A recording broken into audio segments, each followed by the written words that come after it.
세상은 힘의 원리가 지배하지요. 그래서 세상의 역사는 힘의 역사라고 해도 과언은 아닐 것입니다. 한때는 숫자가 많은 게 힘이었습니다. 아편 전쟁 전까지 세계 최고의 제국이었던 중국은 전쟁을 할 때마다 100만 대군을 움직였다고 그럽니다. 한때는 무기가 힘이기도 했습니다. 최고의 중국 명나라까지 정복하려고 나섰던 일본은 여러 차례 개량을 거듭하여 유럽의 것들보다 훨씬 더 좋은 조총이라고 하는 총을 갖고 있었다고 합니다. 돈이 힘이기도 하고 기술이 힘이 되기도 하고 한때는 오일이 석유가 힘이기도 했으며 이제는 에너지도 힘이 된다고 말합니다.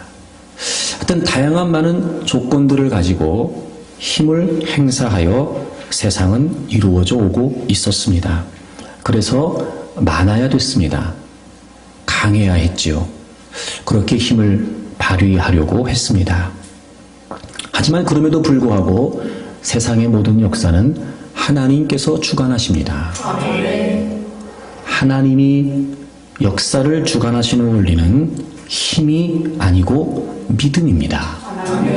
성경의 많은 역사를 보게 되면 그래서 꼭 숫자가 많지 않아도 강하지 않아도 높은 자리에 있지 않아도 그 모든 것들을 초월해서 하나님은 믿음의 사람들을 통해 오늘에 이르기까지 시대를 초월하여 하나님의 역사를 이루어 오셨습니다. 그러므로 오늘을 믿음으로 살아가는 우리 역시 세상은 그렇고 그래서 우리에게도 어쩌면 그게 더 익숙할 수 있을지 모르지만 그럼에도 불구하고 우리가 정말 살아계신 하나님을 믿는다면 우리는 세상의 원리를 거슬러서라도 하나님의 원리로 살아야 합니다. 그래서 우리는 믿음을 추구해야 되는 것입니다. 좋은 게 아니고 바른 게 좋은 겁니다. 그러므로 우리는 우리의 믿음을 늘 살펴서 과연 우리의 믿음이 바른 믿음일까? 하나님이 지금도 역사하시는 원리, 그 바른 믿음을 추구해 간다면 우리가 약해도 적어도 모자라도 부족해도 얼마든지 하나님은 우리의 믿음을 통해 하나님의 역사를 우리의 삶을 통해 써 내려가실 줄로 믿습니다. 출애굽을 하고 하나님께서 약속하신 가나안 땅에 들어가기 직전 이스라엘 백성들은 파란 광야에 머물고 있었습니다. 그들은 하나님께서 약속해 주신 땅이 궁금했습니다. 그래서 정탐꾼을 보내기로 하지요. 한 지파에 한 명씩 12명의 정탐꾼을 가나안으로 보내게 되고 40일 동안 정탐을 하였습니다. 정탐꾼들이 돌아와서 보고를 합니다. 처음에는 가나안 땅에서 가지고 온 과일들을 보이면서 한결같이 그 땅은 젖과 꿀이 흐르는 땅이라고 이야기를 합니다. 그런데 뒤이어 10명의 정탐꾼들이 말을 바꾸게 돼요. 그런데 거기에 사는 거주민들은 너무 장대합니다. 성들은 너무 견고합니다. 그 땅은 사람들을 집어삼키는 살 수 없는 땅입니다라고 악평을 하게 됩니다. 나머지 2명의 정탐꾼은 그럼에도 불구하고 그렇지 않습니다. 우리가 얼마든지 그 땅을 정복할 수 있습니다라고 이야기를 하죠. 하지만 그런 두 정탐꾼의 이야기는 아무런 소용이 없었습니다. 이미 모든 이스라엘 백성들은 부정적인 보고를 듣고 원망과 불평을 쏟아내기 시작합니다. 하나님을 원망하고 그리고 모세에게 불평을 합니다. 급기야 새로운 지도자를 세우겠다고 하더니 우리가 다시 애굽으로 돌아가는 게 낫다고 하는 겁니다. 여호수아와 갈렙은 그들을 설득하지요. 하지만 그것도 역부족. 그들을 설득하려고 했던 여호수아와 갈렙을 이스라엘 백성들은 돌을 들어 쳐서 죽이려고 했습니다. 그때 하나님께서 그 사건에 개입을 하세요. 그리고 하나님이 정리를 하시는데 그 결과가 너무나 분명했고 참혹했습니다. 부정적인 보고를 했던 10명은 그 자리에서 하나님의 재앙으로 죽게 되고, 함께 원망하여 불평했던 모든 이스라엘 백성들을 향해 하나님께서 너희들이 40년 동안 광야에서 방황하면서 모두가 다 소멸될 것이라고 말씀을 하셨습니다. 그곳에서 가나안 땅에 들어가느냐 들어가지 못하느냐가 결정되게 되었습니다. 그 사건으로 말미암아 사느냐 죽느냐가 결정되게 되었습니다. 여러분, 이 사건이 뭐길래 이렇게까지 분명하면서도 끔찍한 결과를 가져오게 되었던 걸까? 그건 바로 믿음 때문이었습니다. 하나님이 그 사건에 관해 이렇게 코멘트를 하시죠. 민수기 14장 11절을 보시게 되면 여호와께서 모세에게 이르시되 이 백성이 어느 때까지 나를 멸시하겠느냐? 내가 그들 중에 많은 이적을 행하였으나 어느 때까지 나를 믿지 않겠느냐? 이렇게 말씀하셨습니다. 하나님이 가나안 땅에 관해 모른 것이 아니었습니다. 이스라엘 백성들이 들어가서 무조건 살면 되는 땅이 아니라는 것을 하나님도 알고 계셨습니다. 그런 상황에 이스라엘 백성들을 향하셨던 하나님의 기대는 뭐였냐면, 그래도 지금까지 하나님께서 역사하신 바가 있으니 이스라엘 백성들은 나를 믿고 가나안 땅을 정복하겠다고 할 것이다 라고 기대하셨던 거지요. 근데 이스라엘 백성들은 그렇지 않았습니다. 하나님 말씀하십니다. 어쩌면 이 표현 속에는 그들을 향하셨던 하나님의 의중이 담겨 있는지도 모르죠. 언제까지 나를 믿지 않겠느냐? 내가 너희들에게 많은 이적을 행했는데 왜 그걸 다 멸시하고 있냐고 하나님께서 말씀하십니다. 결국 이 사건의 핵심은 우리가 겉으로 보는 사실이 전부가 아니라 이 사건의 핵심은 뭐냐면 그들이 하나님을 믿지 않았다는 겁니다. 여러분, 그렇습니다. 믿음은 사느냐 죽느냐를 결정합니다. 믿음은 되느냐 안 되느냐를 결정하죠. 믿음은 앞으로 가느냐 아니면 멈추느냐를 결정하게 됩니다. 그러므로 믿음은 굉장히 중요합니다. 아니, 이 말로도 부족할 겁니다. 사실 믿음은 전부라고 해도 충분하리만큼 이런 믿음은 우리의 삶에 있어서 가장 중요합니다. 이 시대는 점점 믿음의 의미를 상실하고 있습니다. 믿음을 중요하게 여기지 않습니다. 믿음을 절대적으로 생각하지 않지요. 그래서 무엇보다 믿음을 지키려고도 하지 않습니다. 그냥 믿음이 한낱 형식적인, 의무적인, 내지는 여러분 인생을 살아가는데 있어야 되지만 그렇게까지 필요하다, 꼭 필요하다고는 여기지 않게 돼버린, 그리고 이제는 심지어는 그 믿음이 내가 원하는 것들 이루기 위한 도구적인 수단이 돼버렸다는 겁니다. 점점 그렇게 믿음의 의미를 상실해가고 있는 이때, 그럼에도 불구하고 여러분, 저는 오늘 분명히 여러분에게 말씀드리고 싶습니다. 사느냐 죽느냐는 믿음에 달려 있습니다. 우리는 늘 그 믿음을 갖고 있어야 됩니다. 믿음이면 충분하다. 믿음이면 가능하다. 믿음이 절대적이다. 그러면 여러분, 이렇게 참혹한 결과를 가져왔던 이 사건에서 하나님께서 언급하셨던 믿음이란 무엇일까? 그래서 우리가 추구해야 되는 바른 믿음이란 과연 어떤 믿음일까? 우리가 지난주에 첫 번째 이야기를 함께 나누었습니다. 믿음은 상황을 보는 것이 아니라 하나님을 바라보는 것입니다.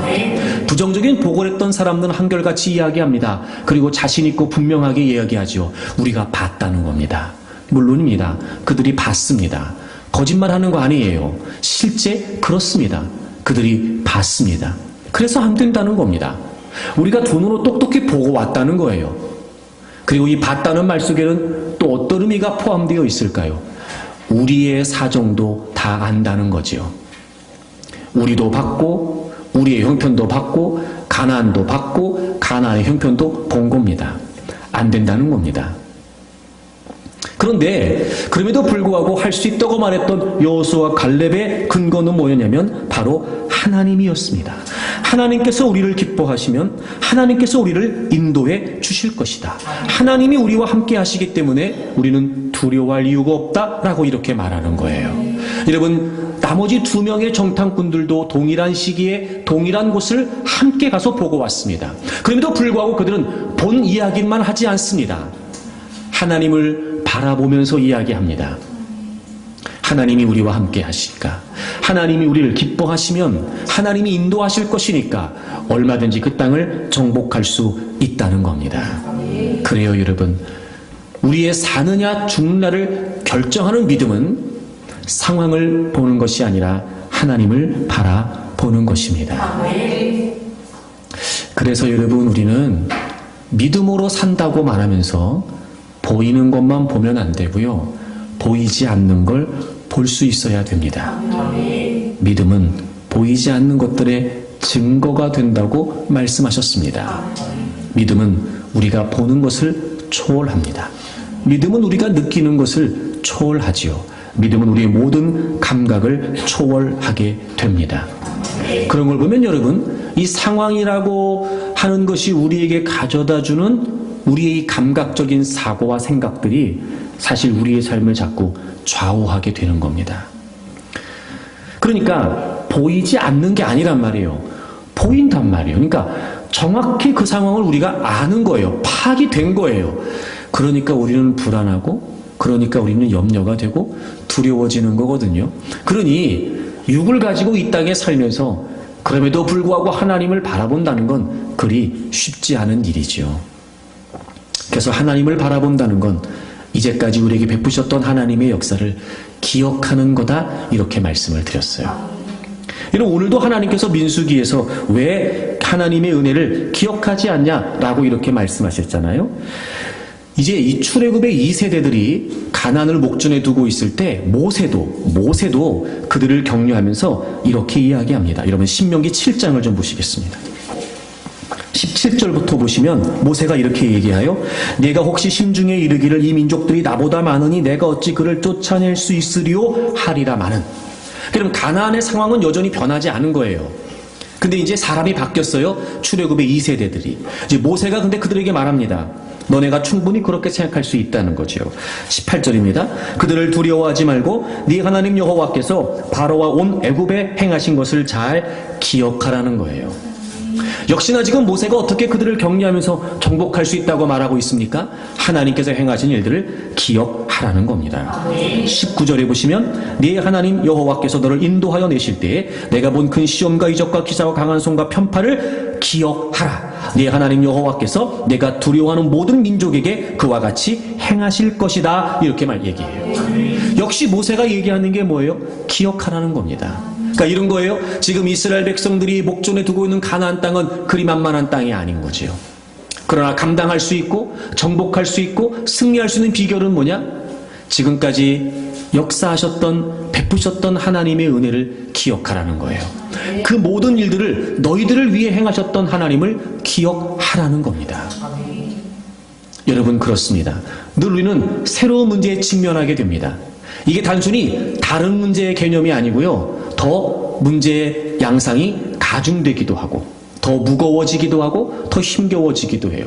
참 희한해요. 겪을 만큼 겪고 살면서 경험할 만큼 경험했음에도 불구하고 말입니다. 우리가 어떤 문제를 만나게 되면 점점 더 힘들어지는 것처럼 여겨지는 거예요. 그러니 믿음이 있는 것 같은데 정작 그런 삶의 현장에서 믿음을 발휘한다는 건 그리 쉬운 일이 아닙니다. 그래서 우리는 항상 늘 지금까지 우리의 삶에 역사하셨던 하나님, 그분을 기억해야 되고, 어려운 처지와 형편에 있을 때 우리를 외면치 않으시고 끊임없이 우리를 살펴 돌보셨던 하나님이 행하셨던 그 일들을 기억해낼 수 있다면 얼마든지 우리는 지금 직면하고 있는 상황들을 믿음으로 극복해낼 수 있습니다. 어쩌면 그래서 여러분, 믿음이라고 하는 건요, 생각 싸움인지도 몰라요. 눈에 보여지는 대로 드는 생각. 하지만 그럼에도 불구하고 하나님을 기억하고 하나님의 역사를 기억하여 또 생각해야 되는 그 생각 말입니다. 그게 어쩌면 중요한지도 모르지요. 오늘 한 가지를 더 말씀드리려고 그래요. 여러분, 그러면 우리가 그런 중에 하나님의 은혜를 기억하게 된다면 정말 하나님을 바라본다는 게 뭘까요? 상황을 보지 않고 하나님을 바라본다는 게 과연 어떤 의미일까요? 여러분 시편 55편을 좀 보시겠습니다. 22절에 내 짐을 여호와께 맡기라. 그가 너를 붙드시고 의인의 요동함을 영원히 허락하지 아니하시리로다. 여러분 이 시편 55편의 배경을 보게 되면 일단 지금 다윗이 원수들로부터 공격을 받고 있는 것이 분명합니다. 그것도 힘든 일인데 게다가 내용을 살펴보게 되면 친구들의 배신도 있었던 것 같아요. 그러니까 원수들이 공격하는 건 그럴 수 있단 말이에요. 하지만 믿었던 친구들, 내 편이라고 생각했던 친구들도 다윗을 배신하고 돌아서게 됩니다. 그러니 얼마나 다윗이 힘들었을까. 근데 다윗이 놀라운 고백을 합니다. 그가 너를 붙드시고 의인의 요동함을 영원히 허락하지 아니하시리로다. 이렇게 말하죠. 여러분 이쯤 되면 당연히 인생이 흔들릴 수밖에 없습니다. 근데 흔들리지 않는데요.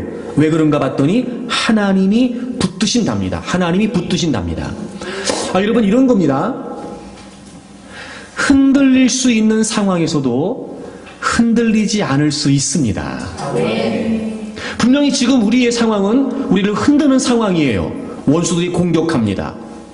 그리고 친구들도 배신했습니다. 당연히 인생이 요란하게 흔들릴 수밖에 없습니다. 다윗이 얘기합니다. 흔들리지 않을 수 있다는 거예요. 왜냐하면 하나님이 붙드시기 때문이라는 거죠.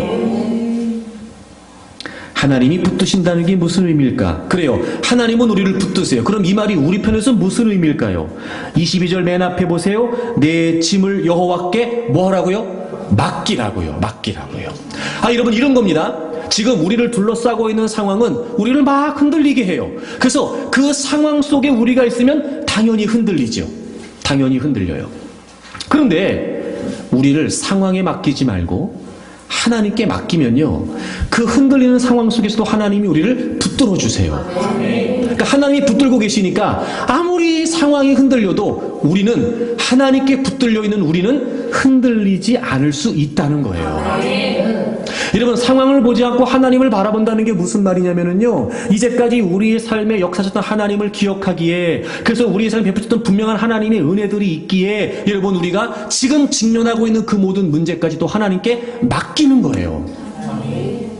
그러면 상황은 흔들리지만 나는 하나님이 붙들고 계시니까 흔들리지 않는단 말이에요. 흔들리지 않는단 말이에요. 그래서 여러분 정말 하나님을 믿는 사람들은요, 하나님께 맡기는 걸 훈련해야 돼요. 지금 여러분이 이렇게 아멘이 안 되는 것처럼 맡기는 게 쉽지 않아요. 맡기는 게. 근데 여러분 오늘 다윗이 고백하고 있는 것처럼 맡기는 게 쉽지 않지만 맡겨야 쉬워져요. 다시 한번, 맡기는 게 쉽지 않아요. 그런데요, 하나님께 맡겨야 쉬워집니다. 흔들릴 수 있는 상황에 흔들리지 않을 수 있어요. 하나님께 맡기면 됩니다. 그러니 여러분, 우리 눈에 보여지는 상황 때문에 우리를 불안하게 하고 두려워하게 하는 이 상황 속에서 하나님을 바라보고 하나님께 맡기십시오. 하나님께 맡긴 그 여러분의 믿음의 역사를 통해 얼마든지 불가능이 가능해지고 얼마든지 절망이 희망이 됩니다. 여러분 믿음으로 여러분의 모든 삶을 이겨낼 수 있기를 바랍니다. 오늘 두 번째 말씀을 좀 나누려고 합니다. 그렇다면 여러분, 우리가 또 추구해야 될 다른 믿음의 모습은 어떤 모습일까요? 오늘 이 본문의 내용을 통해 하나님께서 이스라엘 백성들에게 의도하셨던 믿음은 어떤 내용일까요? 자, 동일한 본문의 내용을 모세가 출애굽의 2세대들에게 이야기하면서 회상하는 장면이 등장하는데요. 자, 신명기 1장을 좀 보시겠습니다. 신명기 1장을 좀 보겠습니다. 신명기 1장 19절에 보시면, 그때 그들의 일을 지금 이 민수기 13장 14장의 일을 모세가 회상하면서 출애굽의 2세대들에게 하는 이야기가 시작이 돼요. 자, 20절 보시겠습니다. 내가 너희에게 이르기를 우리 하나님 여호와께서 우리에게 주신 아모리 족속의 산지에 너희가 이르렀나니 너희의 하나님 여호와께서 이 땅을 너희 앞에 두셨은즉 너희 조상의 하나님 여호와께서 너희에게 이르신 대로 올라가서 차지하라. 두려워하지 말라, 주저하지 말라 한즉. 그러니까 지금 가나안을 목전에 두고 출애굽의 1세대들에게 모세가 하나님이 약속해 주신 땅이니까 두려워하지 말고 올라가라, 차지할 수 있다, 이렇게 얘기를 했다는 거예요. 근데 22절을 보세요. 너희가, 여기서 너희는 지금 이 말을 듣고 있는 출애굽의 2세대들이 아니라 출애굽의 1세대들이에요. 너희가 그랬다는 거예요. 너희 조상들이 다 내 앞으로 나와 말하기를 우리가 사람을 우리보다 먼저 보내어 우리를 위하여 그 땅을 정탐하고 어느 길로 올라가야 할 것과 어느 성읍으로 들어가야 할 것을 우리에게 알리게 하자 하기에, 우리에게 알리게 하자 하기에 내가 그 말을 좋게 여겨 너희 중 각 지파에서 한 사람씩 12를 보냈다는 거예요. 그러니까 이런 얘기가 지금 이런 겁니다. 상황이, 이 당시 상황이 가나안을 목전에 두고 가나안 앞에서 모세는 자, 하나님이 약속하신 땅이니까, 하나님 말씀하신 땅이니까 우리 얼마든지 차지할 수 있어요. 자, 이제 우리 공격합시다, 올라갑시다. 그랬더니 백성들이 뭐라고 얘기하냐면 잠깐만요. 하나님이 약속하시긴 하셨는데요, 우리가 그 땅이 어떤 땅인지, 쉽게 말하면 이런 거죠. 이를테면 어느 쪽이 좀 취약한지, 또 우리가 어떻게 공격해야 좀 수월할 수 있을지, 어느 성부터 점령해야 될지 우리가 한번 살펴봅시다. 그래서 그 사람들로 하여금 우리에게 알리게 합시다, 이렇게 얘기했다는 거예요. 그리고 정탐꾼을 보낸 거죠. 자, 그 정탐꾼이 가서 정탐을 하고 와서 우리에게 알리게 하자, 이 말이 무슨 말이에요? 그들의 이야기를 들어보자는 거죠. 지금 여러분, 그들의 이야기를 들어보자는 거예요. 그래서 실제로 40일을 정탐했고 그들의 이야기를 들었어요. 듣고 지금 뭐 하는 거예요? 이스라엘 백성들이 원망하고 불평하고 이런 끔찍한 결과를 가져오게 된 거예요. 하나님이 이미 약속하셨어요. 그런데 그것과 상관없이, 아니, 얘기 좀 들어봅시다. 우리 좀, 사람들이 좀 보고 와서 살펴보고 그 땅이 어떤 땅인지 좀 헤아려 보고 파악을 좀 해본 다음에 그 사람들이 와서 우리에게 하는 얘기를 좀 들어보고 하여튼 우리가 뭐 어떻게 하든지 합시다, 지금 이 얘기하는 겁니다. 지금. 그래서 들어보자고 했고 들어봤고 그래서 원망하고 불평했고 이런 참혹한 결과가 주어지게 됐죠. 그에 비해 그럼 여호수아 갈렙은 도대체 어떻게 했던 걸까? 이런 다시 본문으로 돌아와 보세요. 민수기 14장에 보시면 하나님이 이런 말씀을 하십니다. 22절입니다. 내 영광과 애굽과 광야에서 행한 내 이적을 보고서도 이같이 10번이나 나를 시험하고 내 목소리를 청종하지 아니한 그 사람들은, 그러니까 지금 하나님이 이스라엘 백성들을 향해 뭐라고 말씀하시냐면 정탐꾼들의 이야기를 듣고 원망하고 불평했던 그들을 향해 그들이 내 이야기를, 내 목소리를 청종하지 않았다는 거예요. 근데 24절 보세요. 그러나 내 종 갈렙은 그 마음이 그들과 달랐다. 그래서 나를 온전히 따랐은즉, 이렇게 말씀하세요. 여기서 온전히 따랐다는 말은 무슨 말이냐면, 이 온전하다는 말이 무슨 의미냐면요, 만족시키다, 이런 뜻이에요. 그러니까 하나님이 만족하실 만큼, 하나님께서 인정하실 만큼 지금 그들은 하나님의 뜻에 순종했다는 것을 의미해요. 그래서 이 사건의 결과로 말미암아 여호수아와 갈렙의 운명과 이스라엘 백성들의 운명이 갈라지게 된 거예요. 하나님은 이 장면에 관해 왜 너희들이 나를 믿지 않느냐라고 말씀하신 거죠. 두 번째, 믿음은 사람의 소리를 듣는 것이 아니라 하나님의 말씀을 청종하는 겁니다. 이미 하나님이 말씀하셨어요. 아니, 아브라함 때부터 약속하신 하나님의 말씀이에요. 내가 너희들에게 줄 거야. 이거 너희들을 차지할 거야. 내가 너희들을 인도할 거다. 끊임없이 지금까지 하나님이 말씀하셨어요. 근데 이스라엘 백성들은 그걸 가지고 안 된다는 거예요. 우리가 좀 상황을 좀 파악해보자는 거예요. 알아보자는 거예요. 그래서 사람들의 이야기를 좀 들어보자는 거예요. 하나님이 분명히 말씀하셨고 약속하셨음에도 불구하고 사람들의 이야기를 들어보자는 거예요. 그래서 그들은 사람들의 이야기에 귀를 기울이게 되죠.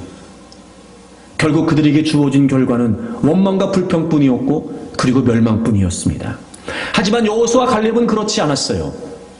여호수아 갈렙은 그럼에도 불구하고 하나님이 약속하신 땅이고 하나님이 우리에게 허락하신 땅이고 하나님의 말씀이 있었으니 얼마든지 우리는 그 땅을 차지할 수 있다고 얘기했다는 거죠. 하나님이 그들의 마음에 관해 설명하세요.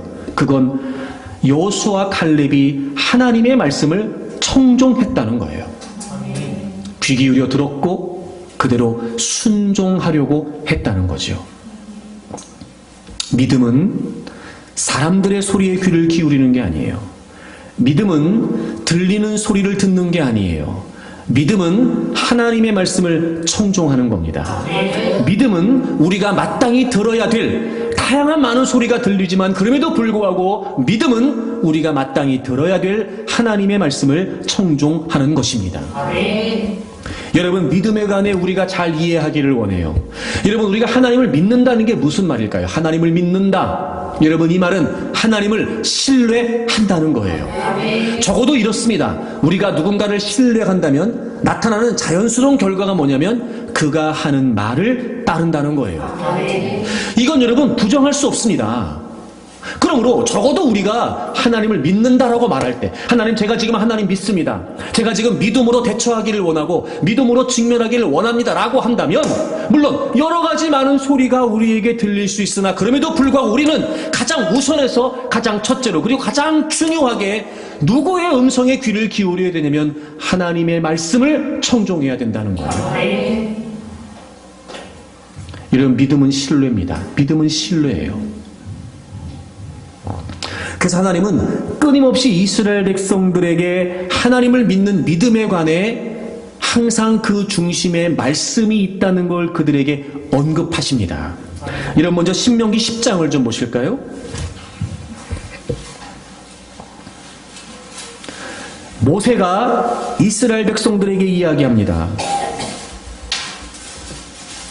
출애굽의 1세대들은 다 실패했죠. 그리고 광야에서 그들은 소멸돼 버렸어요. 모세가 출애굽의 2세대들에게 하나님을 믿는다는 것이 무엇인지에 관해 이야기합니다. 10장 12절을 보세요. 10장 12절. 이스라엘아, 네 하나님 여호와께서 네게 요구하시는 것이 무엇이냐? 곧 네 하나님 여호와를 경외하여 그의 모든 도를 행하고 그를 사랑하며 마음을 다하고 뜻을 다하여 네 하나님 여호와를 섬기고. 여러분 13절 다 같이 읽겠습니다. 시작. 내가 오늘 네 행복을 위하여 내게 명하는 여호와의 명령과 규례를 지킬 것이 아니냐. 아멘. 여러분 10절에서 12절에서 모세가 얘기해. 하나님을 경외한다. 하나님을 사랑한다. 또 하나님을 섬긴다. 근데 이 모든 것들이 다 뭐와 연결되어 있어요? 내게 명하는 여호와의 명령과 규례를 지켜야 된다는 거예요. 지킬 것이 아니냐. 하나님을 사랑한다면, 정말 하나님을 경외한다면, 정말 하나님을 섬긴다면 그분의 말씀을 따르는 것이 당연한 거 아니냐? 지금 이렇게 얘기하잖아요. 여러분 여호수아 22장을 찾아보시겠습니다.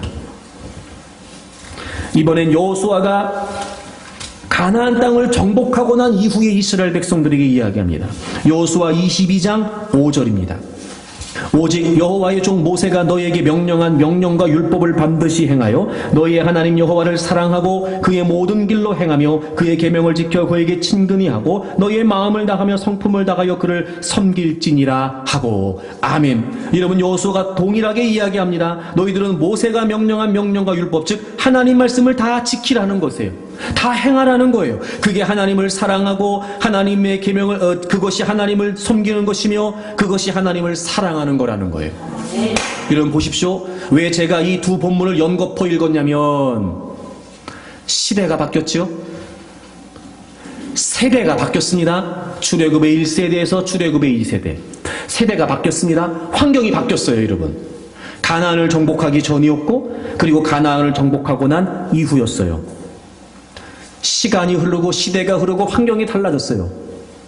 근데 변함없이 하나님을 믿는다는 건 뭐예요? 그분의 말씀을 따르는 거예요. 오늘을 살아가는 우리 역시 그렇습니다. 예수님도 그래서 요한복음 10장에서 주님과 우리 사이의 관계를 목자와 양으로 비유하시면서 목자는 양을 부르고 양은 목자의 음성을 듣고 그의 음성을 안다는 거예요. 그리고 따른다는 거예요. 그래서 말씀하세요. 타인의 음성은 알지 못하기 때문에 따르지 않는다는 겁니다. 여러분 양이 자기 목자의 음성만 들리는 게 아니라는 거예요.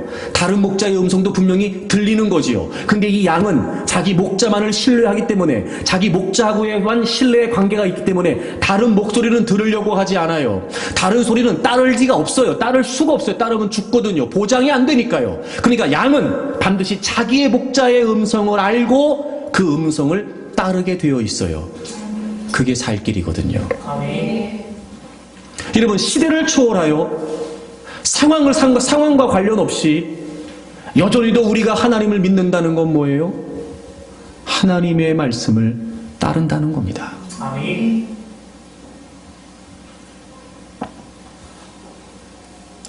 그래서 여러분, 우리가 무엇을 듣느냐가 우리의 인생을 좌우한다는 걸 놓치면 안 됩니다. 이게 어려운 게 왜 어려운가 봤더니, 끊임없이 우리의 상황이, 우리가 인생을 살면서 겪어야 되는 그 모든 상황들이 자꾸 우리로 하여금 하나님의 말씀 이외의 것이 필요하다고 느끼게 만드는 거예요. 우리가 육을 가지고 살아가는 불완전한 존재이기 때문에 그런 것 같아요. 그러다 보니까 우리는 살면서 어떤 문제를 만나든지 간에 그것이 우리의 삶을 좌우한다고 생각하는 거예요. 그래서 우리는 자꾸 환경이 더 나아지기를, 상황이 더 좋아지기를, 그것만을 자꾸 원해요. 그래서 때로는 자꾸 그것만을 쌓아가려고 하죠. 근데 여전히 문제는 뭐냐면 그걸로도 해결이 안 된다는 거예요. 그런 우리의 삶을 정확하게 보셨던 하나님이 이렇게 말씀하세요. 여러분, 이사야 55장을 좀 보시겠습니다. 이사야 55장 1절부터 보세요. 오호라, 너희 모든 목마른 자들아 물로 나오라. 너희 모든 목마른 자들아 물로 나오라. 이렇게 하나님이 말씀하세요. 여러분 잘 들어보십시오. 이 목마름이라는 거, 부족함이라는 거, 불만이라는 거, 또는 여러분 불편이라는 거, 이거는요 특별한 상황이 아니라 우리 모두에게 일반적인 상황인 거예요. 그러니까 여러분, 이 목마르면, 즉 불편함, 불만스러움, 부족함, 여러분 이 상황은 예외적인 상황이 아니고요, 이게 일반적인 상황이에요. 그러니까 그걸 잊으면 안 돼요, 여러분. 그러니까 이게 무슨 말이냐? 우리가 어떤 어려운 상황이나 문제에 직면했을 때 당연하게 여기고 시작하는 거예요. 나이기 때문에 특별히 그 일을 겪는 게 아니에요. 내가 뭔가가 없기 때문에, 내가 뭔가를 갖고 있지 못하기 때문에 상대적으로 남들과 내가 뭔가 다르기, 내가 좀 열악하고 내가 좀 모자라고 막 이래서 내가 그 일을 겪는 게 아니고요, 모든 인생에게 이 목마름이라고 하는 상황은 예외적이지 않고 일반적이라는 거예요. 하나님이 우리의 삶에 관해 이렇게 지적하십니다. 물로 나오라고 하시면서 돈 없는 자도 오라. 너희는 와서 사 먹되 돈 없이 값없이 와서 포도주와 젖을 사라. 2절 보세요. 너희가 어찌하여 양식이 아닌 것을 위하여 은을 달아주며 배부르게 하지 못할 것을 위하여 수고하느냐. 여러분, 나름대로 우리는 인생에 목마름이 있을 때마다 해결을 하기 위해 시도해요. 근데 그건 진짜 양식이 되지 않고 그걸 우리를 배부르게 하지 못한다는 거예요. 그러니까 우리의 인생을 하나님이 정확히 지금 보고 계시는 거예요. 그러니까 우리는 목마름이라고 하는 상황을 만나면 특별한 상황인 것처럼 여겨져서 뭔가가 없거나 뭔가가 모자라서 그런 상황이 생긴다고 자꾸 생각하면서 그 상황을 바꾸려고만 해요. 근데 그렇지 않다는 걸 하나님이 말씀해 주세요. 수고해도 안 되고 아무리 우리가 그걸 갖고 있어도 안 된대요. 그래서 하나님 말씀하세요. 내게 듣고 들을지어다. 그리하면 너희가 좋은 것을 먹을 것이며 너희 자신들이 기름진 것으로 즐거움을 얻으리라. 너희는 귀를 기울이고 내게로 나와 들으라. 그리하면 너희의 영혼이 살리라. 여러분 보세요. 우리는 끊임없이 시도합니다. 뭘 사고, 뭘 하고, 뭘 타고, 몸에 걸치고. 그래서 여러분, 우리는 끊임없이 그것들이, 우리가 하는 것들이 우리에게 한없는 만족을 줄 것처럼 생각해요. 근데 여러분, 그건 거짓입니다. 우리가 무엇을 하든지 간에 그 어떤 것으로도 완전한 만족을 얻을 수는 없습니다. 그래서 하나님 말씀하세요. 내게로 와서 먹어라 마셔라 하시는 거예요. 귀를 기울이고 내게로 나와 들으라 이렇게 말씀하세요. 그 샘은 마르지 않아요. 그리고 그 물은 거저 주신답니다. 나와서 듣기만 하면 된대요. 그리고 놀라운 건 3절 마지막에 보시면 내가 너희를 위하여 영원한 언약을 맺으리니 곧 다윗에게 허락한 확실한 은혜다 이렇게 말씀하세요. 여러분, 하나님이 약속하신 내게 나와서 들으면 채워주실 것이라고 하신 이 하나님의 약속은 영원하기도 하고 확실하기도 합니다. 그러면 우리가 인생을 살면서 가장 위험할 때가 언제냐? 우리가 문제를 만났을 때가 아니고, 우리가 약할 때가 아니고, 하나님의 말씀을 깨닫지 못할 때예요. 그게 우리에게 가장 위험한 때예요. 그래서 우리가 직면하는 다양한 많은 삶의 현장에서 원수마귀는 그 상황 속에 비집고 들어와서 우리가 하나님의 말씀과 멀어지게 만들어요.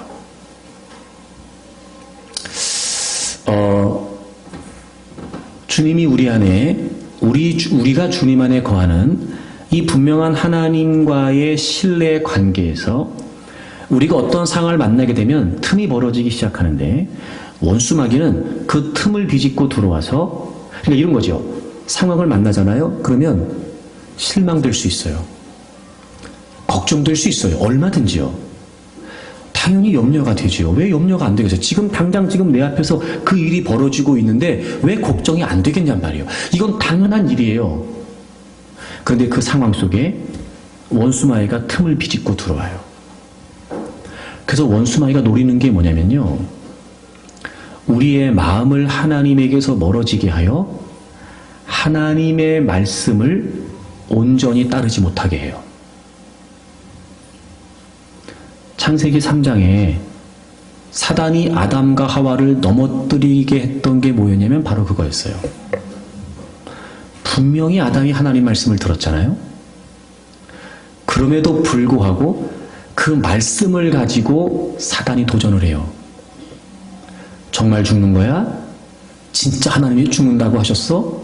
그렇게 하와의 마음속에 하나님의 말씀에 의심을 갖게 만들죠. 놀랍지요? 하나님은 먹지 말라고 하셨어요.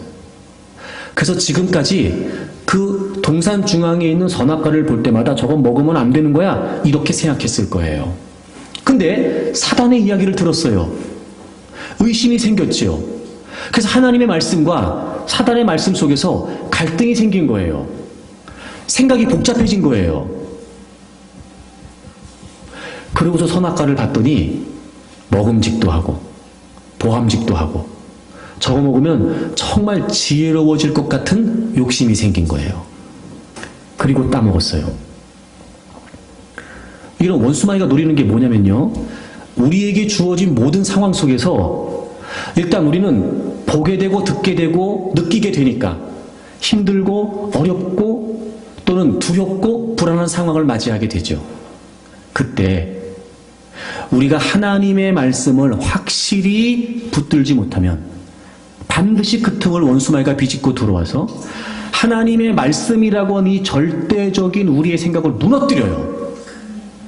그리고 자꾸 우리가 보는, 그래서 우리가 듣는 이것을 통해 자꾸 우리 안에 생각을 갖게 해요. 기본적으로 염려하고 두려워하는 우리의 생각도 있는데 거기다 원수마귀가 하나님의 말씀을 의심하게 하도록 자꾸 우리의 생각 속에 역사한다고요. 여러분, 그래서 정말 우리가 위험할 때는 문제를 만났을 때도 아니고 우리가 문제를 감당할 힘이 없을 때도 아니라 하나님의 말씀을 놓치는 때,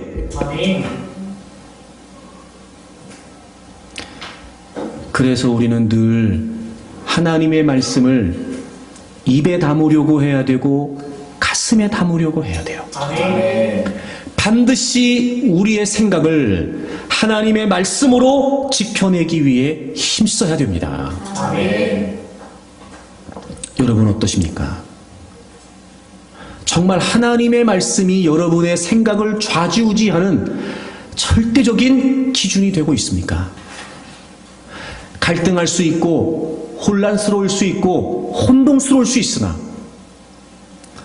결국 여러분 우리가 마침내 하나님의 말씀으로 우리의 모든 생각이 귀결되고 정리되면서 하나님의 말씀을 청종하고 있냐 말이에요.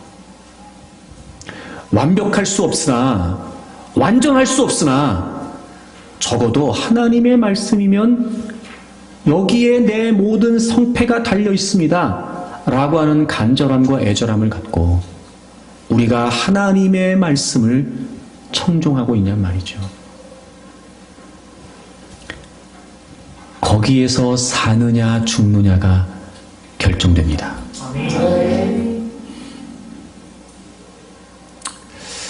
근데 이게 왜 자꾸 안 되나 봤더니요,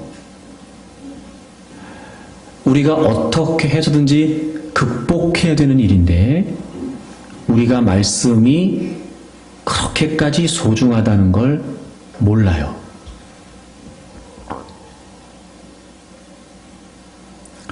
여러분, 여러분이 중요하다고 생각하는 거 할 때 물론 어쩔 수 없이라도 하게 되지만 우리는 반드시 그걸 해야 된다 하고 합니다.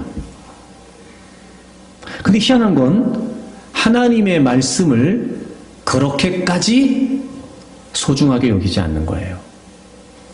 성경을 읽고 말씀을 듣고 말씀을 묵상하고, 즉 말씀으로 보내는 이 많은 시간들을 우리가 어떻게든지 확보하려고 해야 되는데 오히려 그건 우리에게 불편하고 힘들고 지루한 일일 뿐,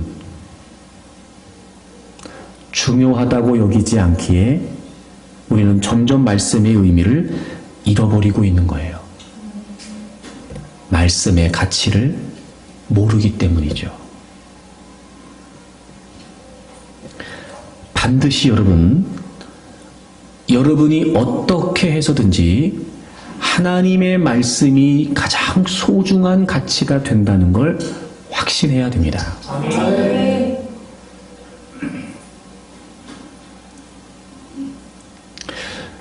또 하나, 하나님의 말씀을 대할 때 우리에게 뭐가 필요하냐면요, 성령의 인도하심을 구하는 마음이 필요합니다. 여러분, 예수님 안 믿는 사람들도요, 성경 읽는 사람들이 있습니다.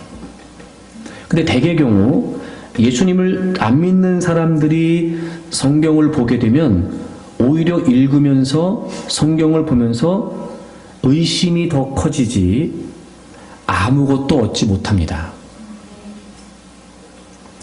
하나님의 말씀은 성령의 감동에 의해 기록됐기 때문에 하나님의 말씀을 대할 때는 반드시 성령님의 인도하심이 필요합니다.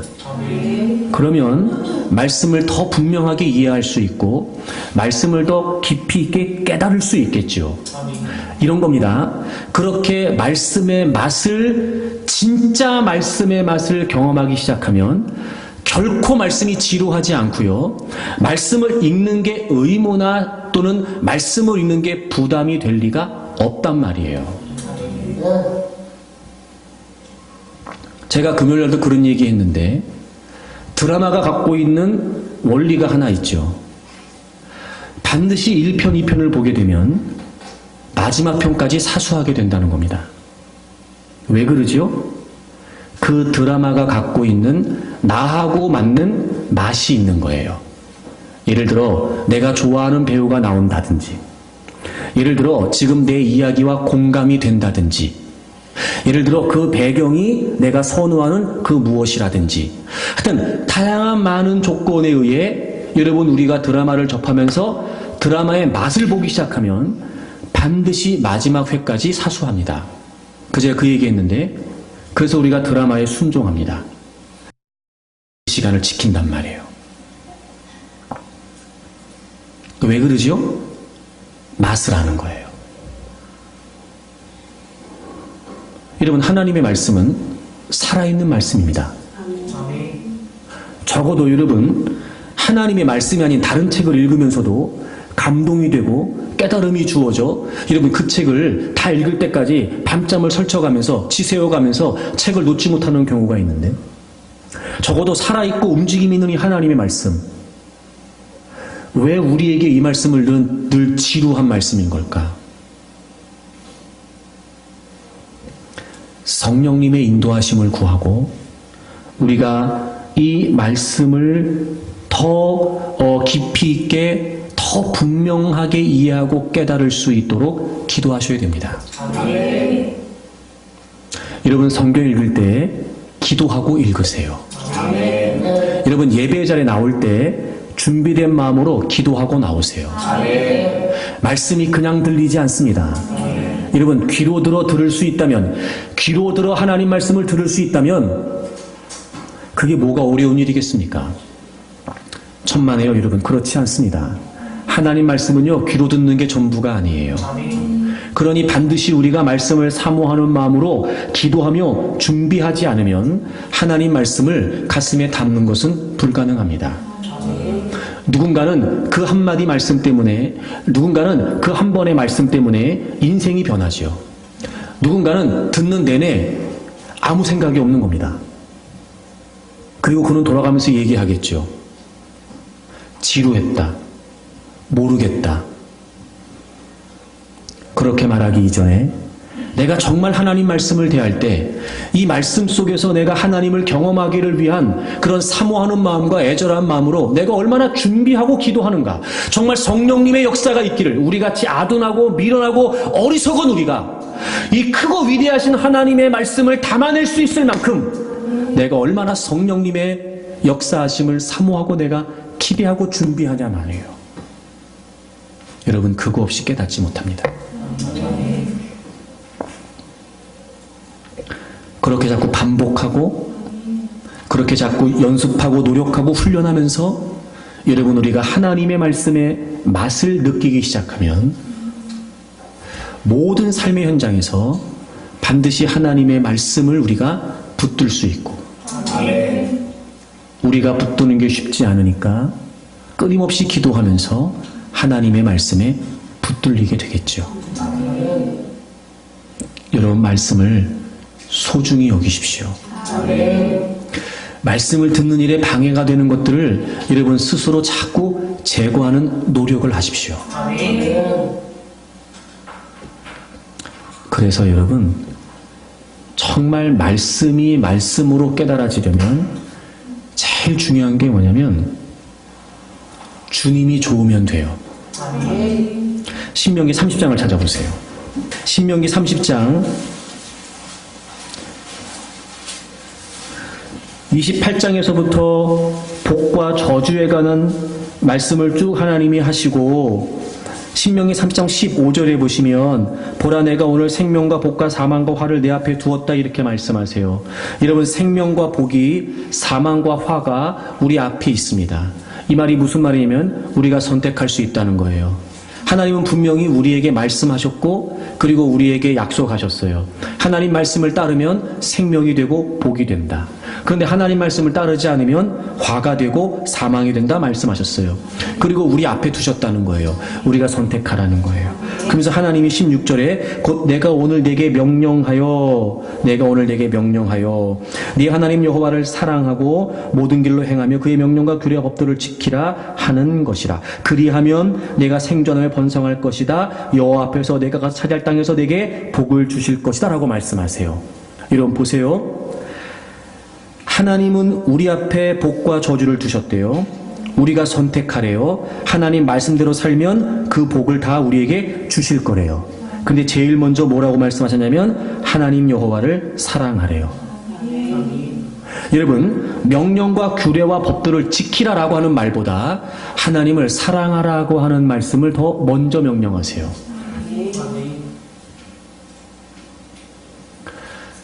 제가 늘 여러분에게 이야기했는데 믿음은 신뢰고 믿음은 관계예요. 이런 거죠. 하나님이 좋으면 하나님 말씀을 들으려고 하죠. 하나님이 좋으면 하나님 말씀대로 하려고 해요. 여러분 오해하지 말고 들으십시오. 내가 아무리 하나님을 사랑한다고 말하고 내가 아무리 하나님을 좋아한다고 말하고 막 두 손 들고 찬양하면서 내가 이만큼 하나님을 사랑한다고 떠벌려도 내가 하나님 말씀에 순종하는 만큼이 하나님 사랑하는 거예요. 그 이상 아니에요. 주님이 좋으니까 주님 말씀을 따르는 거예요. 그러니까 좋으니까 순종하는 거고 순종하면 좋은 거예요. 여러분 하나님 말씀을 따라 산다는 걸 어렵게 생각하지 말고 내가 주님을 얼마나 좋아하는지 생각해 보세요. 주님이 좋으면 돼요. 주님이 좋으면 주님 말씀 듣게 되고 좋으면 주님 말씀 따르게 돼요. 다시 말하면 우린 그렇게까지 주님이 좋은 게 아닌 거예요. 제가 여러분에게 묻겠습니다. 여러분 주님을 원하는 겁니까? 아니면 주님을 필요로 하는 겁니까?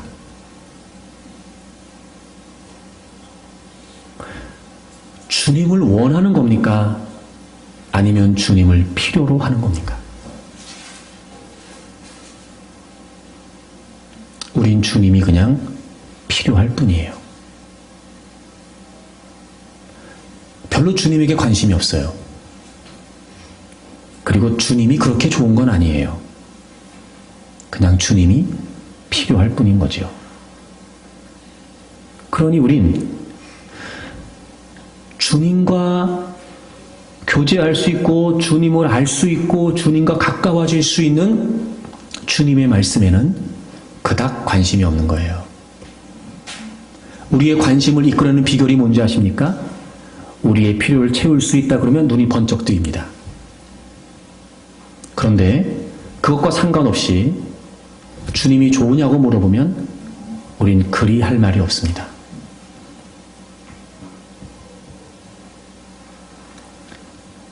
주님이 좋으면 됩니다. 주님이 좋으면. 그래서 우리는 자꾸 주님을 알고 싶어 해야 돼요. 이러면 주님이 좋아지면 당연히 주님을 알고 싶어지겠죠. 주님이 좋아지는 만큼 주님과 함께하고 싶을 겁니다. 주님이 좋아지니까 그분의 말씀을 당연히 따르려고 할 거예요. 믿음으로 사는 거 주님이 좋으면 돼요. 여러분 정말 주님을 원했으면 좋겠어요. 우리가 주님을 필요로 하는 게 아니라 주님을 원해야 돼요. 그래서 여러분 정말 주님이 좋아서 모든 사람이 다 그 길을 가면 안 된다고 말해도 주님이 가라고 하시니까 그 길을 가고 주님이 가셨으니까 그 길을 가는 거죠. 모든 사람이 왜 그렇게까지 하냐고 이야기해도 그 일을 주님이 기뻐하시니까 나는 기꺼이 하는 거고요. 내가 좋아하는 주님이 그걸 좋아하신다는데 남들의 시선이나 남들의 평가가 뭐가 그리 대수겠습니까? 내가 좋아하는 주님이 좋아하신다는데 그러니까 하는 거예요. 그런 걸 보면 그래서 정말 주님을 사랑하지 않으면